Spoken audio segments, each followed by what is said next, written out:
àrísìkí àti success àṣeyọrí prosperity kò sí lọ́wọ́ ẹnìkan ọgbọ́n ọmọ nífẹ̀ẹ́ ọlọ́run ọ̀rọ̀ yẹn ni kò nífẹ̀ẹ́ ọlọ́run kan tó wá fẹ́ ráyè rẹ gbé ọlọ́run ọba ní tẹ́ bá ń pẹ́ nífẹ̀ẹ́ ọlọ́run nítorí ayé abẹ́ nífẹ̀ẹ́ ọlọ́run torí ọ̀run fattabi'uni èmi yìí ní ẹ̀tẹ̀lé èmi ti bẹ̀ wá dùn èmi Muhammad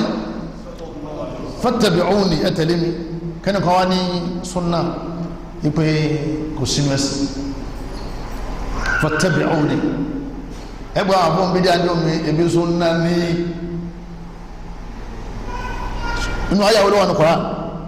àwọn èyí náà wọ́n lè má jẹ́ Kùránì yìí pátápátá àmọ́ èrò orí Kùránì yìí ti kíni ó ti fẹ́ sí wọn la Ànábì ni ẹ tẹ̀lé mi tẹ́ bá nífẹ̀ẹ́ Ọlọ́run tẹ́ bá ti wá tẹ̀lé mi yuhibbukumullah Ọlọ́run nífẹ̀ẹ́ yín gan bọ́lá bá ti nífẹ̀ẹ́ rẹ àdúrà rẹ ti gbà lẹ́yìn náà wa yaghfir lakum dhunubakum gbogbo ẹ̀ṣẹ̀ tó ti dá kó tó mọ̀ sí súnà Ọlọ́run ti parẹ́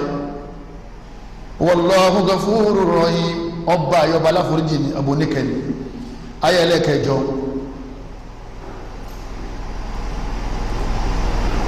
Ọlọ́run bá ní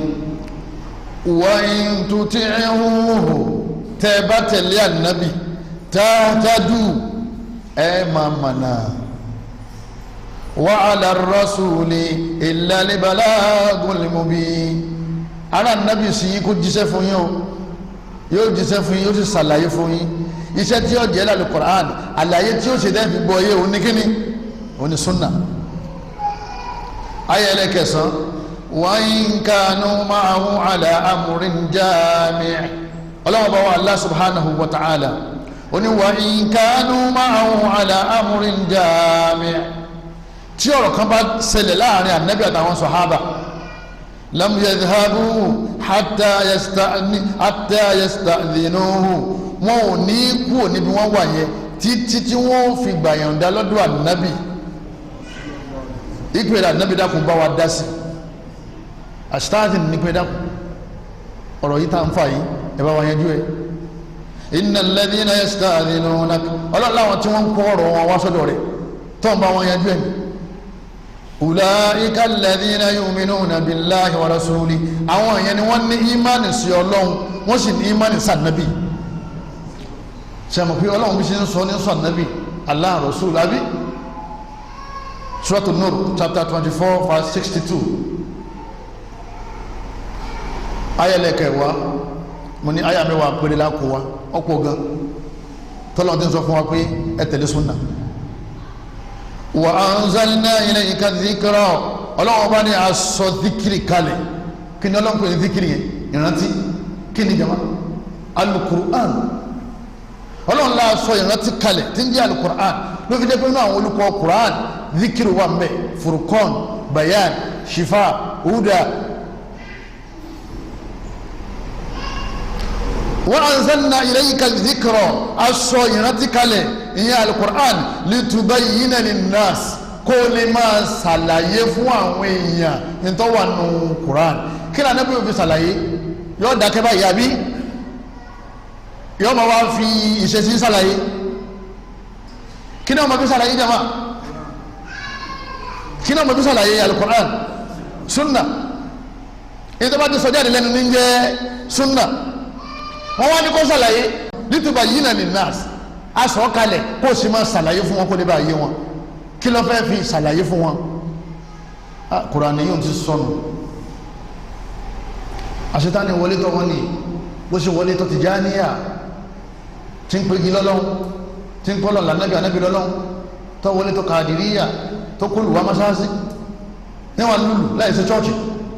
Al-Qur'ani Karimu ìwé ọlọ́ni ọlọ́wọ́n bá ní litubayyina linnasi ma nuzzila ilayhim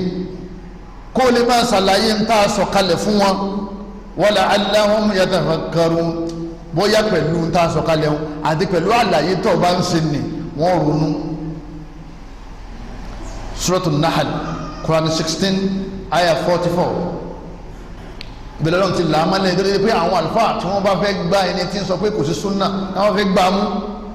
èrí tó lágbára tó máa ń lò fún òun náà ayà tó mọ́ka yẹn wa anzalna ilayka dhikra aṣọ alukur'ani kalẹ̀ litubayyina linnasi ma nuzzila ilayhim kó lè máa ṣàlàyé fún wọn lérí ta aṣọ kalẹ̀ fún wọn wa la'allahum yatafakkarun wọn lè ra ìrònú ajẹ́ pé sunna àlàyé kíni àlàyé alukur'ani ni. wàhálà ma'qul an nasma' al-kalama wa narfudu al-bayan ṣé ọba làákà yìí mú káwá ní àgbà ọ̀rọ̀ yẹn gbọ́ ṣe rí àlàyé yìí àṣekíní àfẹ́ ẹni máa ti lóun ọ̀fẹ́ àlàyé o ní ti sọ ni pé òun ọ̀fẹ́ súnà ẹni máa ti lóun ọ̀fẹ́ súnà ní ti sọ ni pé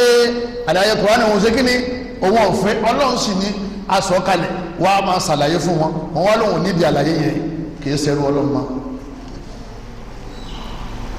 Kùránì 16 Suratul Nahl kí gbogbo ẹ̀yà àfa àtẹ̀wọ́n nù wọn kẹ́ ẹ̀ lè ka gbogbo àwọn àyà tó mọ̀ ká yìí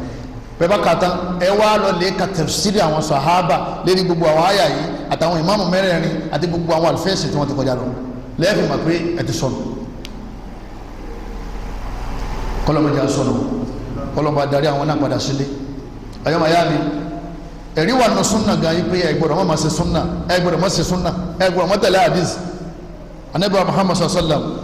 wọ́n sọ̀rọ̀ ńjọ́ kan anabi wa ni ẹ̀dákẹ́ ala inni utitul qur'ana wa mithla utitul qur'ana wa mithla ṣé ẹ mọ̀ pé Ọlọ́run fún mi ní qur'an ni wa mithla ó tún wá fún mi ní nǹkan kan tó ṣe déédéé quran tí fi ṣàlàyé quran kí ni kan yé jama wọn náà ní hadith rasulullah sallallahu alaihi wa sallam odisala muhammad sallallahu alaihi wa sallam nígbà tí ń sọ̀rọ̀ lọ́jọ́ kan ó ní ala ẹ̀yọ́ mẹ́yàn inna ma harrama rasulullah mithlu ma harrama allah gbogbo tẹ́ bá ti rí níta nábì ṣe léwọ̀ òun àti ntọ́lọ́ ń ṣe léwọ̀ náà bákan náà ní méjèèjì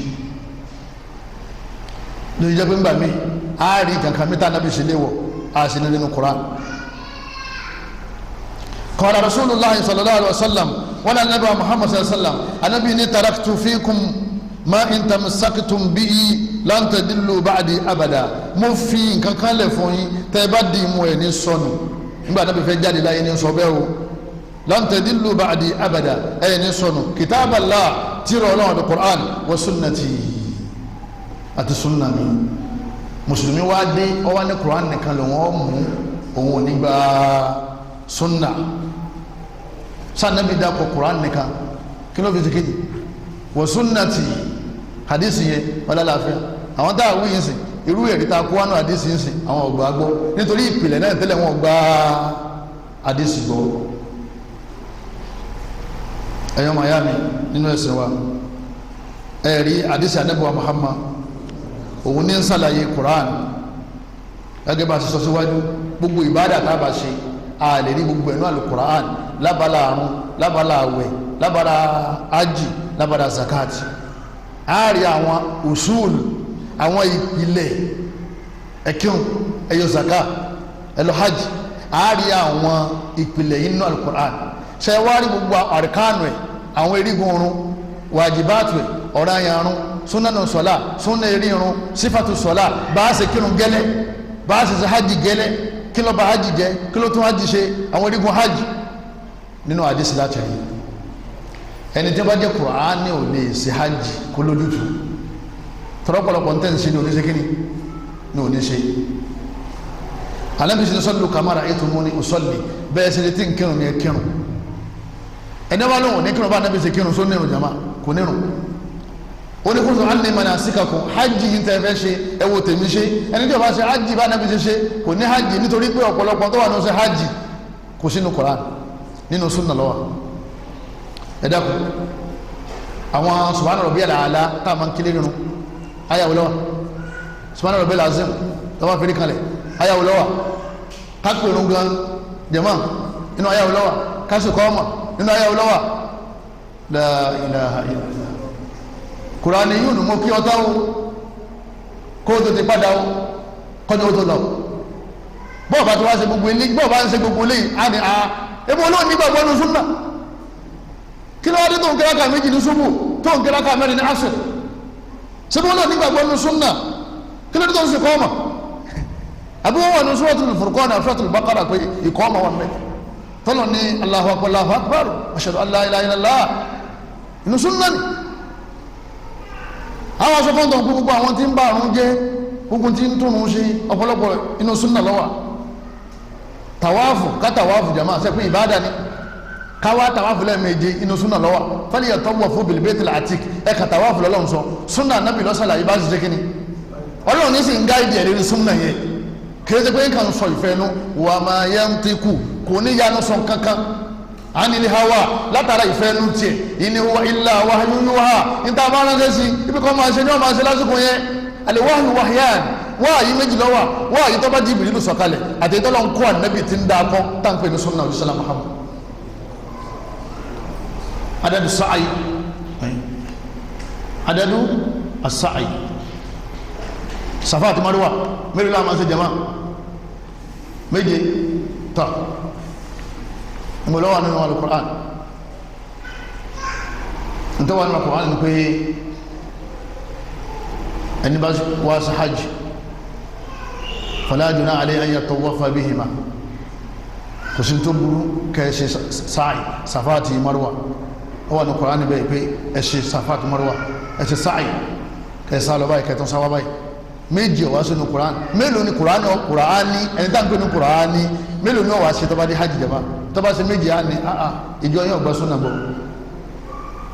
torí ní Nàìjíríà ń bí gbogbo ọjà táwọn yẹn bá ti ń tà òun náà làwọn yẹn máa rà báwa bá tètè máa pariwo ń sìn ẹ kàn máa rà àwọn ẹbí àwọn ará wọn mọ tí ó ní ẹ̀yin náà tó lè kó síbi àwọn àdísì tó lẹ́sẹ̀ lẹ́yìn àwọn ò ti gba súnà bọ́ mọ́ wọ́n níbẹ̀ ni gbogbo àlámọ̀rí ẹ̀sìn pátápátá gbogbo bá ṣe rí àyà fún lára àdísì fún wọ́n ní náà fani súnà tawdihu ma ashkala ọ̀pọ̀lọpọ̀ nǹkan mí tó rú wa lójú súnà lọ́lọ́run fi yọ wá tá a fi gbọ́ yé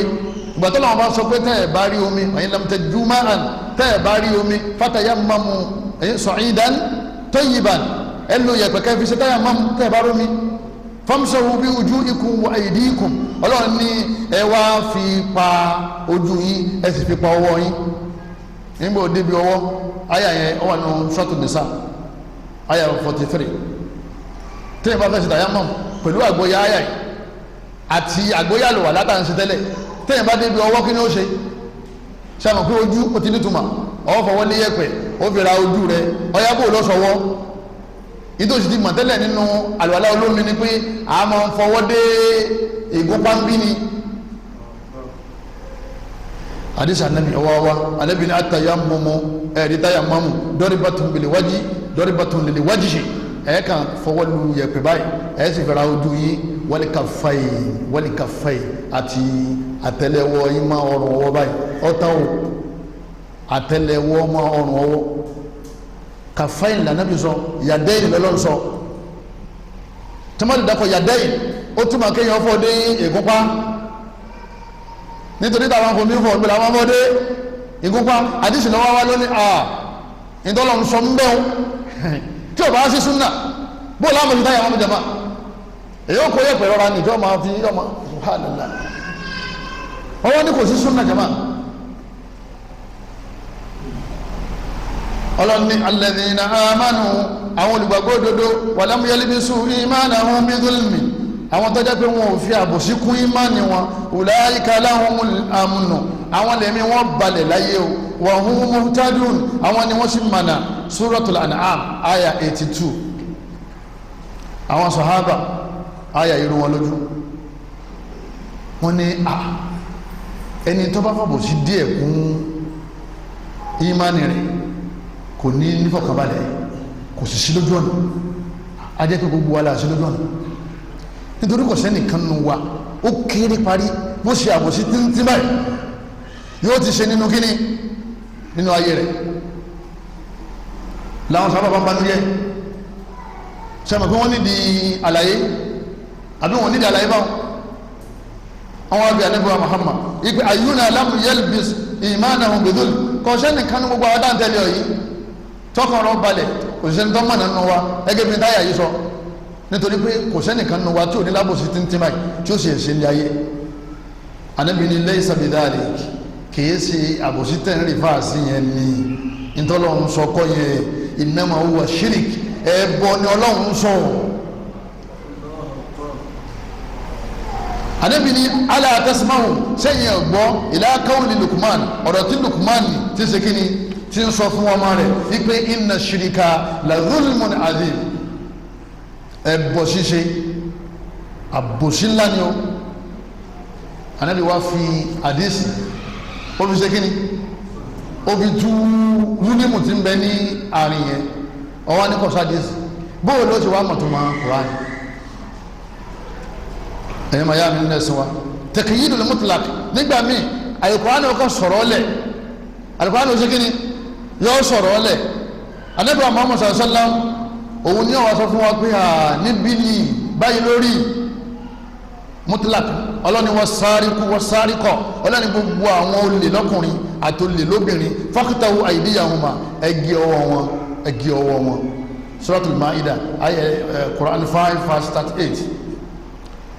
ẹgì ọwọ́ lọ́lọ́sọ. Ànábì lọ́wọ́ ní la qata'a illa fi rubu'i dinari fasa'ida ẹni bá gbé owó tó bá ti ṣe déédéé rubu'u dinari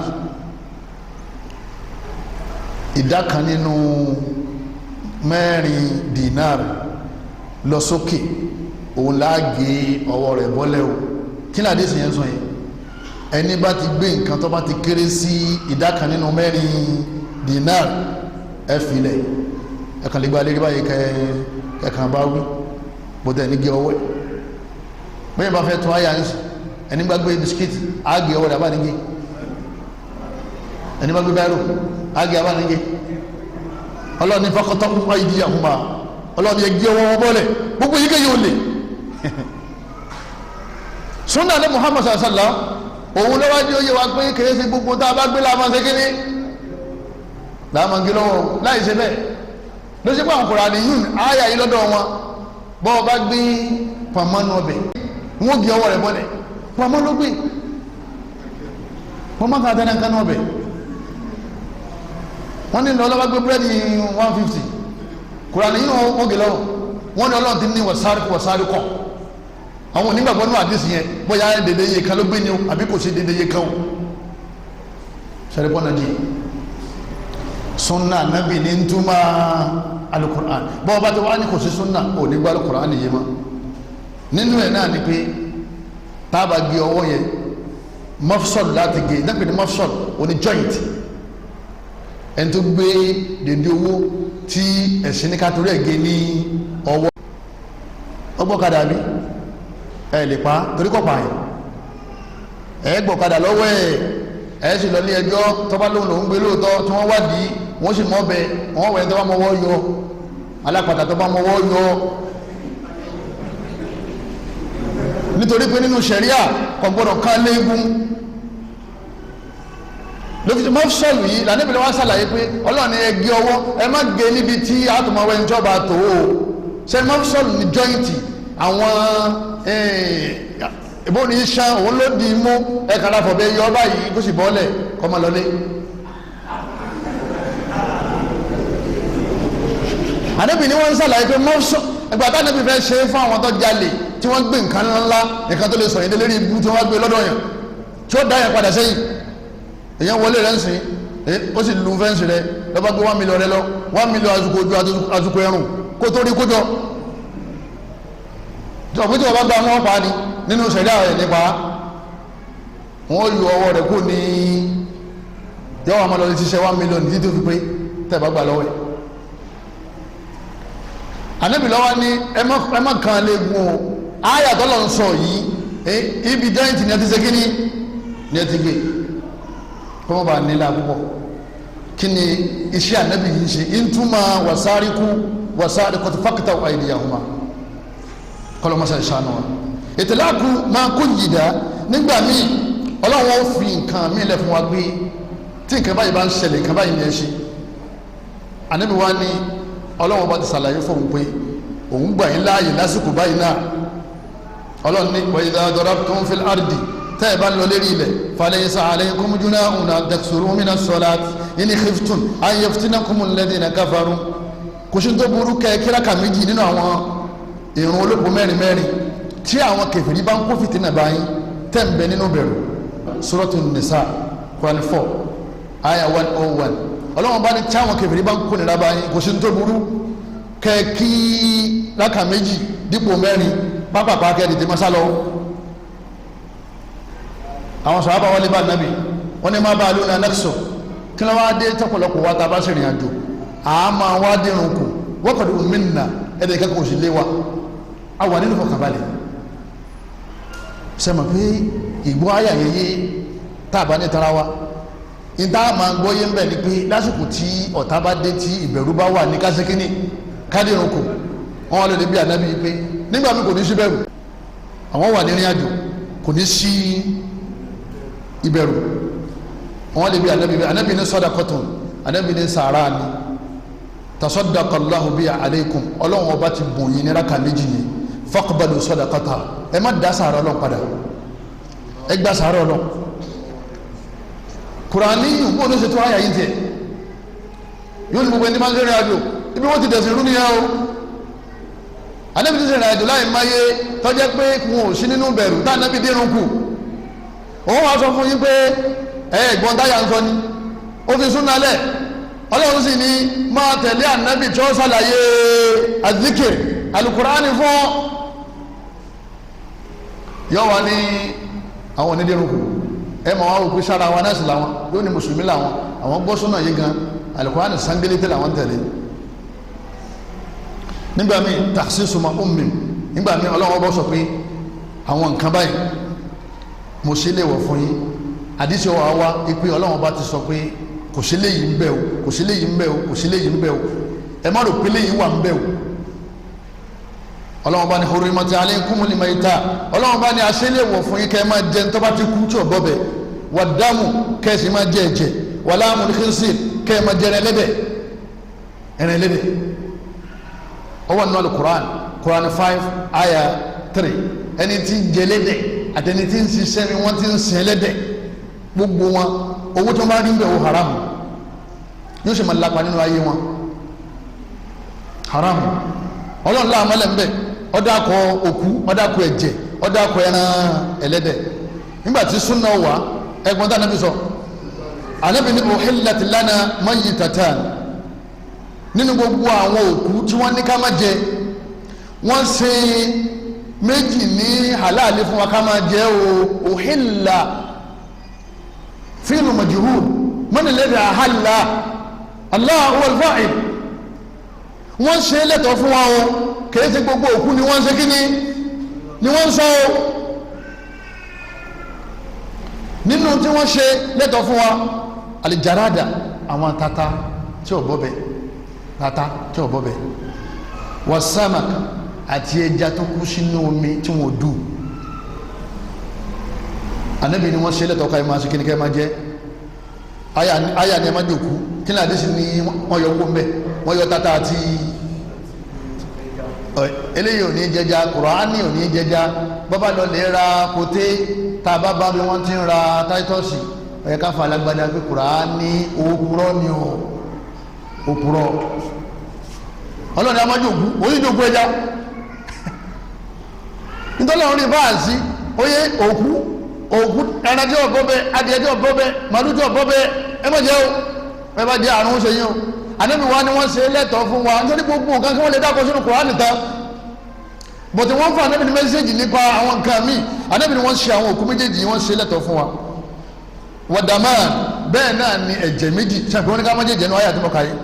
wọ́n ní ká má jẹ ẹ̀jẹ̀ Ànábì ní ẹ̀jẹ̀ méjì wọ́n ṣe lẹ́tọ̀ọ́ fún wa alikabda watahal ẹ̀dọ̀ àti àmọ́ méjèèjì ẹ̀jẹ̀ sallallahu alaihi wasallam Kùránì ń jẹ́dọ̀ ọlọ náà ní ìsì ń jẹ àmàlọ̀ ta ń ṣe lẹ́tọ̀ fún ẹ̀jẹ̀ ní ó sì wọn gba súnà bọ́ súnà lọ́yọ̀ yẹ kó gbẹ̀ pé Ọlọ́run ọba ó ṣe àwọn yẹn lẹ́tọ̀ o ẹ̀jẹ̀ lẹ́dọ̀ ẹ̀jẹ̀ sì ní àmọ́ wọ́n sì yẹn lẹ́tọ̀ fún wa nínú náà ni ẹ̀jẹ̀ ẹran sẹ́wọ̀n wọ́n ní ká má jẹ̀jẹ̀ ẹran èyí lè rẹ̀ lọ́jà kò sí bó ṣe sàn tó tí ẹ̀jẹ̀ ò ní tí omi ò ní change fún erípa ẹ̀jẹ̀ irú erípa ẹ̀jẹ̀ yẹn wọ́n ṣe ní ẹ̀tọ́ fún ọ eléyìí ṣẹ̀jẹ̀ erípa rẹ̀ ní tó bá ní ò ní jẹ̀jẹ̀ bóò ló ṣẹ̀ràn súnà ní sàlàyé gbogbo eléyìí fún ọjọ́ máa ẹ̀dì ń dáadó mẹ́wọ̀n àwọn àǹfààní tí súnà ń ṣe ní ẹ̀sìn àti ní Kùránì ọ̀pọ̀ ẹ̀dì ń dáadó bẹ́ẹ̀ ẹni wọ́n sáré yanjú ṣubuhatuhu àwọn òrújú ni òkè sẹ́rí o nítorí pàlù kùránì ìtakora wọn àwọn òrújú tí wọ́n kọ́ wá àkọ́kọ́ òrújú wọn òun náà ni wọ́n ní alukùránì yustagna bihi àni sunna wọ́n ní alukùránì ti tó wa a ní bùkátà ti sunna alukùránì nìkan ti tó àwọn afá ní la kò tó ní tí òjò tó ní pé alukùránì hawa usulad-din àwọn ìpìlẹ̀ ẹ̀sìn ní alukùránì sọ fún lọ́lọ́run sọ fún àwọn kùránì àtàwọn qawaid al-ahkam al-amma àwọn ìdájọ́ ẹ̀sìn tó jẹ́ general nasu ala ba'di asara'a ọlọ́run ńlá mi malẹ̀ nù wọn wa taraka ba'da al-akhar ọlọ́run sì fi mílẹ̀ fún wa níbi wa Muhammad sallallahu alaihi wa sallam sẹ́yìn máa pín ọlọ́run ọba ní wala yughayyiranna khalqa Allah èso ọmọ tàwọn ọmọ èèyàn wọ́n máa yí ìdẹ́dà wọn padà anabi wa ni la'ana Allahu al-washima wal-mustawshima wal-wasila wal-mustawshila ẹni tí ń ṣe tattoo sára permanent tattoo àtẹni tí ń ya ìlà sára anabi ni ọlọ́run bínú sí wọn kò dé sí yẹn ní Quran bọ̀dọ̀ wà ní Quran pé èṣù ó máa dà àwọn èèyàn láàmú débi pé wọ́n bí sí lérí wọ́n fẹ́ yí ìdẹ́dẹ́ ọlọ́run padà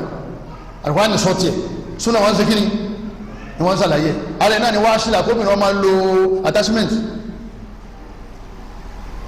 wọ́n fẹ́ yí ìdẹ́dẹ́ ọlọ́run padà ni òun nígbà níbi sọ yẹn tó wáyà yẹn ẹlẹ́ẹ̀kejì jàmáà mùsùlùmí wọ́n ní inú ẹ̀rí wọ́n ní qawluhu ta'ala ma farratna fil kitabi min shay ọlọ́run bá ní ààfin kankan kalẹ̀ tá a ṣàlàyé nínú tíra yẹn wọ́n ní tíra yẹn Quran ni wọ́n nígbà tó dé pé ọlọ́run ti ní ààfin kankan kalẹ̀ tá a ṣàlàyé nínú tíra yẹn kí ni tí wọ́n wá súnà sí àwọn afẹ́sìn wọn ní àkólé katafsiri dáadáa kọ́lọ́ lè wo táwọn sàhábà gbà lẹ́nu ànábì alikitaabu huna ntí wọ́n rí fàásì tí wọ́n fi ní kitaabu huna huwa al-lawhul mahfuz lawhul mahfuz ti ń bẹ ní òkè sẹ́mà náà òun ni wọ́n rí fàásì ibẹ̀ ní gbogbo àkọọ́lẹ̀ gbogbo nǹkan wà kìí ṣe alukur'an ẹ̀yọ́ màá yá mi nínú ẹ̀sìn wa bóńtọ̀ wa ní àgbogbo nǹkan lọ́wọ́ ní kur'an pátápátá àtàhàdá èmi náà wá ń challenge yóò ń tọ̀ wọ́n pé ọ̀yá lọ́lẹ̀ mú rákà méjì wá fún ọmọ àṣùbà nínú súrà tó bá kà ní kur'an challenge ni jama irun yìí di ẹni kọ́ wá sọ ibi ayé àtọ́wà àti súrà tọ́wà ẹlẹ́ẹ̀kẹta nínú àwọn olójú wọn ní as-sunnatu law kanat hujja latakaffala Allahu bi hifdhiha hujjatuhu qawluhu ta'ala inna nahnu nazzalna al-dhikra wa inna lahu lahafidhun nínú àwọn ẹ̀rí wọn ní ọlọ́run sọ ní kùránì pé àwọn ọlọ́run la sọ kùránì kalẹ̀ àwọn àdá láti máa sọ wọn ní ọlọ́run ọba ọ̀sọ́ súnà nítorí pé àárín àdísì dọ̀yìfù àti sọ̀hí àwọn afáà ní ọ̀rọ̀ tó sọ yìí náà láti mú ọ ṣe bí ọlọ́run gbé àwọn èèyàn dìde tí wọ́n yọ dọ̀yìfù kó nu sọ̀hí oníkìíní ìdàpọ̀ àbí wọ́n wá yọ àwọn èyí tó sí ń bẹ̀ wọ́n wá kú ìtọ́wà ń bẹ̀ ó tún wá ní òsí látàyé ànábì sàlásàlá òun náà ni wọ́n ti ń fẹ́ máa parọ́ mọ́ ànábì tá ànábì sì wọ́nu wọn ànábì wọ́nu wọn ànábì ní gbogbo ẹni tó bá sọ ní tẹ́mi ọ̀sọ́ tẹ́nìkan bá lọ́ọ́ lè sọ ní tí ń sọ ma lam yakul man qala ma lam akul ẹni bá ń sọ ní tí ń sọ falyatabawwa maq'adahu minan nar aw kama qala sallallahu alaihi wasallam kó lè mú bi tó dòkú sílẹ̀ nínú náà ànábì ti mọ̀ pé wọ́n máa fẹ́ sọ tó wọ́n sọ ànábì ti wá fi ègún lélẹ̀ kọ́dà ọ̀rọ̀ tó dáa ubùdó wa tọ́ni mẹ́rin imán kánífẹ́ ìlú wa ọwà ní imán sẹ́yìn kọ́dọ̀ tó dáa ni tó bẹ̀ kọ́ láàbẹ̀bí lọ sọ ọ̀rọ̀ tó dáa gan ọ̀gbọ̀dọ̀ bá ànábì lọ sọ táànábì bá sọjá lẹ́nu káàtó wá kọ́dọ̀ tó ṣe kíní ọ̀rọ̀ tí ò dáa àwọn afá ni ọ̀rọ̀ tí wọ́n sọ òun nítumọ̀ ọlọ́run ọba sọ alukur'an kọ́lọ̀ ọlọ́run ọba sọ sunna nítorí ó ti ní òun ọmọ sọ alukur'an kalẹ̀ kó lè máa ṣàlàyé tá a sọ kalẹ̀ fún wọn wọ́n ní li anna hifdha al-mubayyani yastalzimu hifdha al-bayani lit-tarabut baynahuma tá a bá ti fẹ́ sọ Quran a sọ n tá a fi ṣàlàyé Quran ẹ gbàgbọ́ yàrá yẹn ma Quran ni n tá a fi gbọ́ yé ni àbí tá a bá ti sọ n tá a fi gbọ́ yé a lè rí Quran sọ. wọn láyà yẹn náà ni wọn máa jẹ́rìí pé bọ́lá ń ṣe sọ Quran aláàṣẹ sọ Quran tó sọ Quran ni pé ó tó máa sọ sunna kálíbà máa fi túmọ̀ Quran kó Quran wọn bá dàrú méjì tó lọ́wọ́ bá sọ ọ sọ alukuran ó sì sọ àlàyé tí wọ́n ṣe kíni tí wọ́n fi tú nínú ẹ̀rí wọn wọ́n ní wọn kọ súnà lásìkò ànábì Al-Qur'an nìkan ni wọ́n ṣe kí ni wọ́n kọ àwọn àfáà ni wọ́n kọ kátírà dáadáa nípìnlẹ̀ ìgbà wọ́n ń gba Qur'an lẹ́nu ànábì ní la taktubu anni ẹ má kọ nǹkan kankan nípa ọ̀rọ̀ tèmi wa man kataba anni ghayra al-Qur'an ẹni bá kọ nǹkan mi yàtọ̀ sí al-Qur'ani tọkọ sílẹ̀ falyamhu kọ́ pààrẹ́ nísì wa hadithu anni ẹ máa wá bá àwọn èèyàn sọ̀rọ̀ lérí tí mo sọ ẹ máa mú àdísì mi lọ́lẹ̀ bá àwọn èèyàn wala haraj kò sí tó burú nù yẹn ẹ̀dá níbẹ̀ náà tí wọ́n ti múra wọn anabi ni ẹ máa mú àdísì mi dé ọ̀dọ̀ àwọn èèyàn bọ̀dé fẹ́ mú jáde ńbẹ̀ ni pé anabi ni stop wọn pé ká máa ka Quran lóòótọ́ ní pilẹ̀ if sọ nílùú Quran anabi stop wọn pé Quran nìkan ni ká máa kọ kọ́mọ́ bá dàpọ̀ mọ́ ara wọn. ẹ̀rí ẹlẹ́ẹ̀kejì òun náà ni pé wọ́n pè nìkan ní Abu Shah Abu kí ni wọ́n pè jẹ́ Abu Shah yìí oye nínú àwọn tó gba Islam ó wá tẹ̀lé anabi lọ hajj anabi wá sọ̀rọ̀ tó pọ̀ Abu Shah wá nìrẹ́ anabi sẹ́mi pé hajj anabi ọwọ́ gbẹ̀yìn ayé rẹ̀ ni Abu Shah wá ń sọ fún anabi pé gbogbo ń tọ́ sọ yìí ìbáṣe wù mí kí n rẹ́ ní bá mi kọ́ kí n mú lọ lówá kí n má lọ lè tún tọ̀ anabi wá sọ fún àwọn sàhábà pé uktub li Abi Shah ìwọ sàhábà yìí ọ̀ya kan tí mo sọ fún Abu Shah wọn ò kéwú wọn ò ségin ni wọn ò kéwú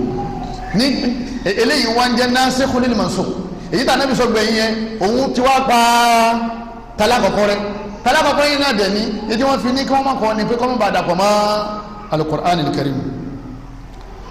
ìta fi mà pé lásìkò ànábì sọ fún àwọn sàhábà pé ẹ máa ṣe kíni ẹ máa ha ètí wọ́n há sẹ́rí àti tí wọ́n kọ́ lẹ̀ kí ni ìyàtọ̀ láàrin méjèèjì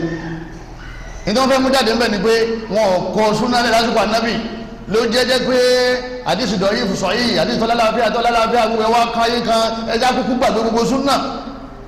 nítorí pé wọn ò kọ lásìkò ànábì wọn ni wọn kọ sẹ́rí bí wọn bá ṣe kọ sínú tákàndá àti pé nígbẹ̀yìn ayé gan wọn kọ sínú tákàndá fún Abu Shah Abu Hurairah radiyallahu anhu òní máa ń jókòó tà nábì jù more than 6,000 àdísì ló sékíní lọ́ha ṣe rí rẹ̀ wọ́n ló lè bá nábì jọ kan ó ní ra nábì ó ní ansa kathira ó ní mo sì jókòó tì ọ́ ọ̀rọ̀ rẹ̀ yìí máa ha èyí sì máa ń sọ fún àwọn èèyàn